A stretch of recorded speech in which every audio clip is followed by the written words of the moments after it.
The body of a local fisherman was pulled from the lake in Ohatchee over the weekend. Jacksonville has a new school superintendent, and local kids hit the runway for a very special fashion show. We'll have these stories and more. A shot of cold air headed to East Alabama overnight.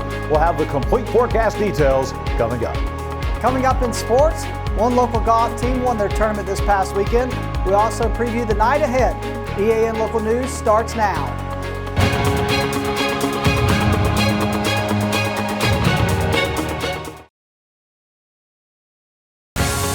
This segment of EAN Local News is brought to you by Oxford Lumber. Come visit any of our locations in Oxford, Jacksonville, Talladega, and Roanoke.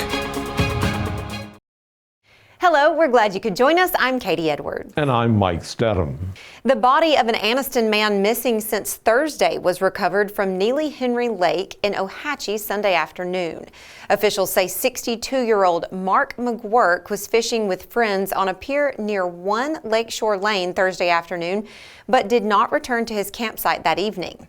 One of McGuirk's companions called Ohatchee police around 9 p.m. and said he was afraid that McGuirk might have fallen off the dock and into the river. Police called in numerous local agencies to help with the search, and just before 3 o'clock Sunday afternoon, McGuirk's body was recovered from Neely Henry Lake by members of the Pell City dive team. Ohatchee police say they are continuing their investigation into the case. The Anniston City Council will hold another public hearing soon to discuss a major rewrite of the city's zoning regulations. Last week, the Anniston Planning Commission fell one vote short of endorsing those proposed changes, so the plan has been sent to the council without a recommendation. The commission's vote came after a public hearing on the proposal, which would allow different types of businesses to locate in the downtown area. The ordinance would also create new regulations on such businesses as tattoo parlors, vape shops, and medical marijuana dispensaries. The commission members voted 4-2 in favor of the plan with 2 abstentions, but that was 1 vote short of the 5 needed for an outright recommendation. Some of those who addressed the commission spoke out strongly in favor of the enterprises, while others asked if this move might harm the property values of other downtown business owners. The revised plan was developed by a consulting firm, the KPS Group, and a member of that group, Jason Fondren, gave an overview of the revisions before the public hearing. After about an hour of public comments, the commission took the vote that will send the changes to the City Council without a formal recommendation. Anniston Mayor Jack Draper explained after the hearing that the final decision on the plan rests with the City Council, and he said at least one more public hearing will be held before the council votes on the matter. He says he expects the council to make its decision later this spring. When we come back, Jacksonville schools have a new leader. For over 60 years, Oxford Lumber has been servicing our area, and our customer service has always been our main focus.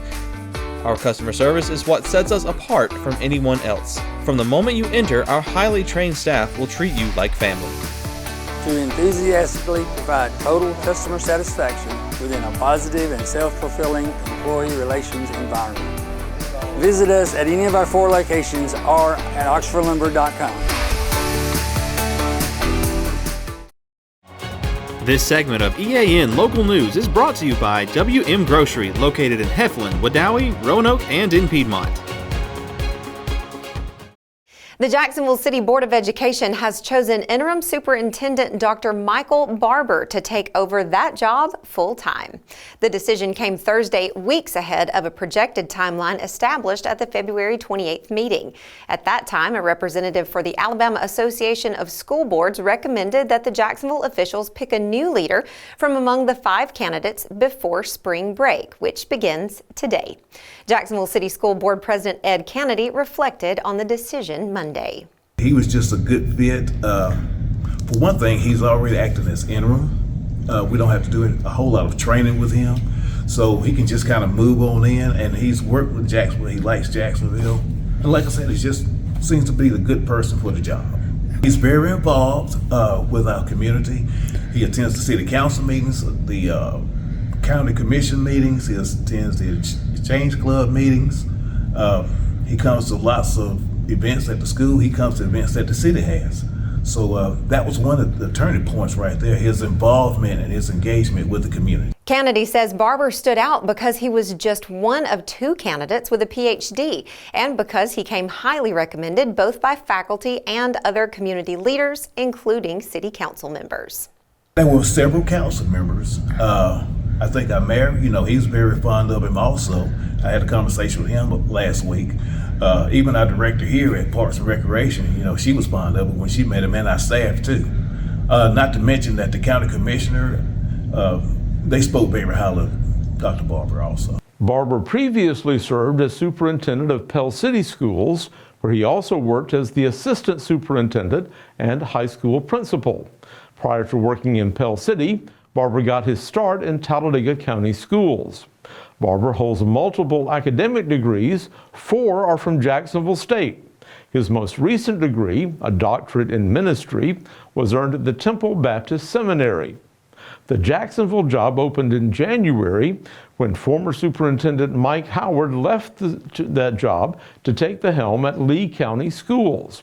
During Howard's tenure, the system completed a $4 million stadium revision, added security measures at Kittystone Elementary and Jacksonville High School, and developed plans to build a new performing arts center, all jobs that Barber will now manage.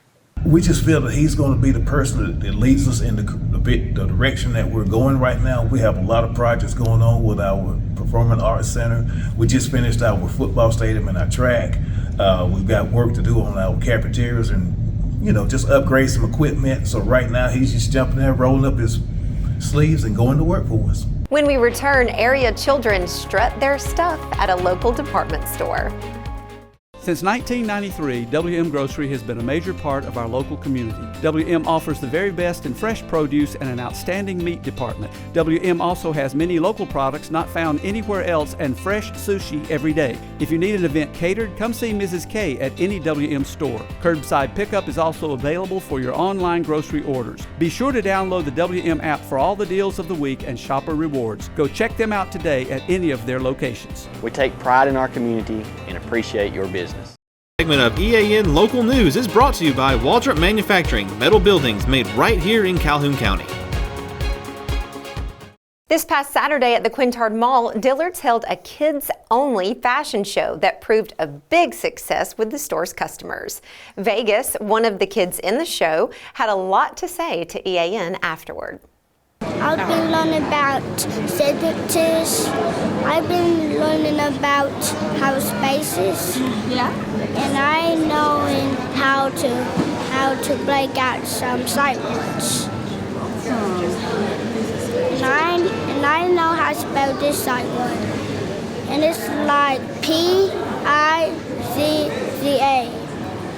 Pizza. And I learned how to do guitars. Yeah? And I know how to do pianos. Awesome. I know how to sing. And Vegas also showed off his dance moves for the camera. It's like down, up, down, up. Do it. Like this. Yeah, peanut butter jelly time. Peanut butter jelly time. The Piedmont Police Department is planning to have a couple of community bike rides on the Ladiga Trail Saturday morning. The first ride will be a kids ride. It'll be about a mile long and it starts at 9 a.m. A parent or other adult must ride along with children 6 years old and younger. The second ride will be an adult ride starting at 10:30. Riders who want to take part are invited to meet behind the Piedmont Police Department in the parking lot and then go to the Chief Ladiga Trail for the ride. I'm so thankful we've made it to the part of the year where we're talking about runs and bike rides and all kinds of fun outdoor things. And I think we're going to have a good weekend, but we may have some cool weather to get through before the weekend. Why don't we check with John Holder? Excellent idea. He joins us now in the EAN Weather Center to tell us what we can expect weather-wise. John? Mike and Katie, it is going to be below average as far as temperatures for the next couple of days, but some warmer weather is on tap for later on in the week. We'll have the complete forecast for all of East Alabama next. For metal buildings in Alabama and the Southeast, Waldrop Manufacturing is your one-stop source. A Waldrop metal building provides the coverage and protection your investments need. They specialize in carports, RV covers, portable buildings, and storage buildings. Stop paying rent for storage. With Waldrop's price per foot, you can actually save money by buying straight from the manufacturer. Waldrop buildings are guaranteed because Waldrop manufactures buildings with U.S. steel right here in Calhoun County. Waldrop Manufacturing, serving the entire Southeast. Give them a call today. Temperatures today across East Alabama about a dozen degrees below the average for this time of year. And that wind out there this afternoon gusting as high as 25 miles per hour made that 56-degree temperature feel even colder today. As we said, way below the average. Our low this morning actually a couple of degrees above the average. Record high temperature 88 degrees, the record low 25. The sunrise time 6:48 tomorrow morning, and the sun setting tonight at 6 minutes before 7. What's the weather on your street going to be like tonight? Well, if you're on Spring Road in Ohatchee or anywhere in East Alabama, it is going to be cold tonight. We have a freeze warning in effect from 1 a.m. in the morning until 9 a.m. tomorrow morning. That's because temperatures are going to drop below freezing in most locations, 28 for the average overnight low tonight. It's going to be quite chilly. Tomorrow, a repeat of today will take the winds away. Temperatures will be a couple of degrees warmer tomorrow, but still sunny and cool, 58 for the high on Hatcher Avenue in the southeast part of Jacksonville. And as we look ahead to the rest of the work week, folks, things are going to get better. Lister Ferry Road over in Rainbow City, gradual warming. By Wednesday, we'll be at 70. By Thursday, we'll be well into the 70s. So again, the cold weather just does not last for very long. The 7-day forecast for all of East Alabama. It's really a dry weather pattern coming up. The only chance of rain we see coming will be overnight Thursday night and during the day on Friday. Between now and then, 58 for the high tomorrow, 70 on Wednesday.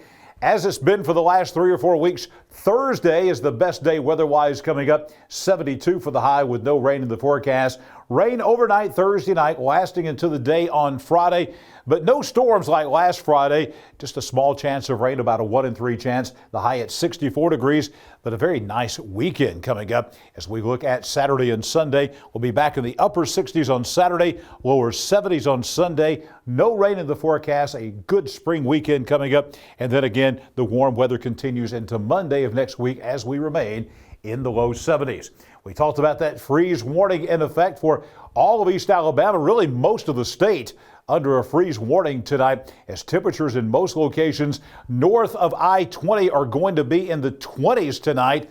Look at these temperatures, 27 to 28, the average overnight low. Some of the normally colder locations could be even colder than this tonight. Some folks in the normally warmer locations in the cities and things might not reach the 20s. It might be around 30 or 31, but everybody should be below freezing early tomorrow morning. That's why we have the freeze warning in effect from 1 a.m. in the morning till 9 o'clock tomorrow morning. I will be back here tomorrow morning at 6 a.m. for your weather forecast for the day tomorrow. We'll break it down hour by hour throughout the workday coming up tomorrow. I'll be back here tomorrow evening as well for EAN Local News as we'll continue to detail the forecast for all of East Alabama for the week ahead. Coming up next in sports, Namath Pitt's going to talk about a first place finish for White Plains High School golf. Namath? Thanks, John. The weather was beautiful this past weekend, and one golf team played well enough to bring home first place. Isabel Rogers secured the top spot with a score of 71, leading the White Plains girls to victory in the Twin Bridges Kickoff Classic this past Saturday. The Wildcats finished with a total score of 252, outperforming runner-up Westminster Christian by 11 strokes. Westminster finished with 263. Southside claimed third place with a score of 295.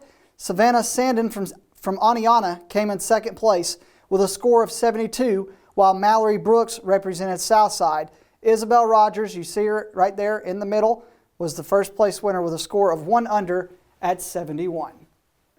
It's spring break for some, but not yet for Calhoun County teams. We have a couple baseball games tonight in East Alabama. Let's take a look at them. Let's start with Randolph County at home, hosting Coach Harper and the Weaver Bearcats. Coach Harper and the Weaver Bearcats lost their opening area series to Piedmont. They now jump in non-area play where they will head to Randolph County.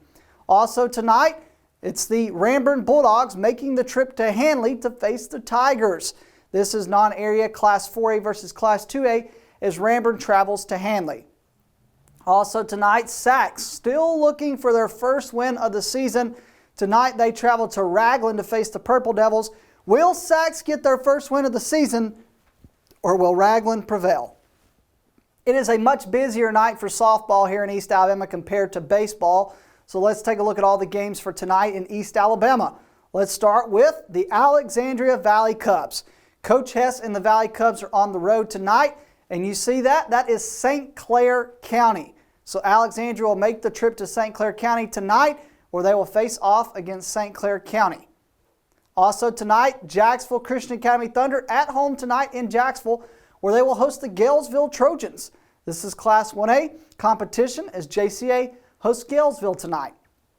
Also tonight, this is non-area play tonight is Class 3A competition as Coach Kendall Poe and the Ohatchee Indians host the Sacs Wildcats at the Creek Bank. Tonight, Sacs makes the trip to Ohatchee.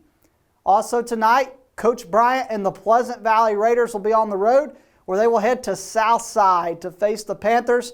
So Pleasant Valley 2A versus 5A tonight as the Raiders travel to face Southside. Also tonight, the Cleburne County Tigers are at home tonight, where they will host the Anniston Bulldogs. Again, Cleburne County non-area as they're at home tonight. Or excuse me, this is area play. This is area play tonight as Cleburne County hosts Anniston. This is area play tonight at Cleburne County. Also tonight, yep, you see it. It's a doubleheader for Southside. Not only are they facing Pleasant Valley tonight, they're also facing Piedmont. Coach Rachel Smith and the Bulldogs will make the trip to Southside tonight. So Southside playing two different Calhoun County teams tonight. They'll host Pleasant Valley. They'll also host the Piedmont Bulldogs. Also tonight, Coach Fulmer and the Weaver Bearcats are at home tonight, where they will host the Ranburne Bulldogs. Ranburne's baseball team's on the road tonight. So is the softball team as Ranburne travels to Weaver tonight to face the Bearcats. Also tonight, Coach Muncher and the White Plains Wildcats are at home tonight, where they're fresh off winning a tournament this past weekend. Tonight they will host the Handley Tigers. Very good Handley team making the trip to White Plains tonight. We have soccer action in East Alabama tonight, so let's take a look at the game for tonight. Not a lot happening tonight. Only one game in East Alabama, but it features the Faith Christian Lions, who are going to travel on the road tonight. This is area 1A through 3A, as Faith Christian makes the trip to Hoax Bluff tonight to face the Eagles. Tonight there is a match taking place at Silver Lakes for golf, and I'll be there getting the highlights. So let's take a look at the teams competing. Tonight we have the Weaver Bearcats, Coach Justin Brown's team at Silver Lakes tonight. They will be hosting Coach Chris Randall and the White Plains Wildcats and Coach Kiker and the Alexandria Valley Cubs. So the Weaver Bearcats again are the host team tonight. This is Weaver's match at Silver Lakes, where they will host White Plains and Alexandria. And that's it for EAN Local Sports. Let's go back over to Mike and Katie. Thanks for that update, Namath, and we thank you for watching today. You can find us here online every weekday on YouTube, Instagram, Facebook, or on our website. Just go to the platform of your choice and watch our news, sports, and weather content whenever it's convenient for you. And you know, today's the first day of spring break for many in our area, many kids in our area. So we're going to leave you tonight with a video of a rainbow hanging over Little River Falls this morning. The bow faded in and out as the water rushed over the rocky ledge to the blue pool below. We're interested in knowing what you're doing over the holiday week. So hop on over to our Facebook page to give us suggestions for other families looking for something fun to do in North Alabama. We'll see you back here Tuesday for your news on your schedule.